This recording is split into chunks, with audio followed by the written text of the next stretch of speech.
Let me tell you a little bit about myself first. I've been walking in the countryside now for over 25 years, mostly with the Ramblers, and I used to travel to the Ramblers walks by car. I did this up till 6 years ago when, unfortunately, due to my failing eyesight, I lost my driving license and I couldn't join the walks anymore. So I had nowhere to walk basically until one day I discovered that I could go quite long distances by train and sometimes bus with my dog Megan, who you'll see in the films. And then I discovered that I don't really like walking on my own, apart from the fact it's dangerous. So the Ramblers here, North and Mid Cheshire Ramblers, have quite a comprehensive programme of walking, especially on Tuesdays. So I started putting walks in with them that I would lead, and I lead now 12 walks a year, usually around about 12 miles.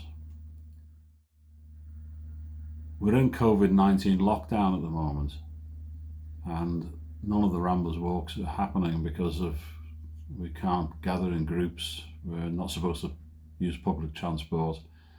So this series of walks that I'm introducing you to now are local to where I live in Rainhill in Merseyside, and can be got easily to by public transport or your own car. Why am I putting these onto YouTube now?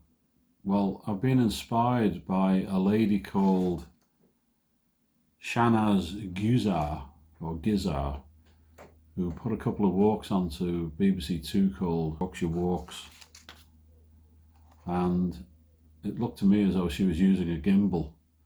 So I bought myself a gimbal and I'm now using it to film the walks. For the techies, it's a Hohen iSteady 3-in-1, and to film I'm using my Note 10 Plus 5G mobile phone, and the video editing is being done by CyberLink PowerDirector version 18. When I publish these walks, I'll also be able to publish a GPX file of where I've been, and you can download the GPX file into your mobile phone and use a program such as ViewRanger, which is free. ViewRanger shows most of the public footpaths, but it doesn't show them all, so be very careful with its use. The other thing that will be available to you is the getting there and getting home again public transport information. Now, I use three methods of planning. I initially use Google Maps. There is a public transport section in the navigation part of Google Maps, and I put my home destination of where I want to go to, and Google Maps gives me the route. If there's a train involved, I check the route using the National Rail website, and if there's buses involved, I check Google's information using Travelline. And with the combination of all of these three programs, I put together the start point for the walk, how to get there, and more importantly, how to get home again, because most of my walks are linear walks.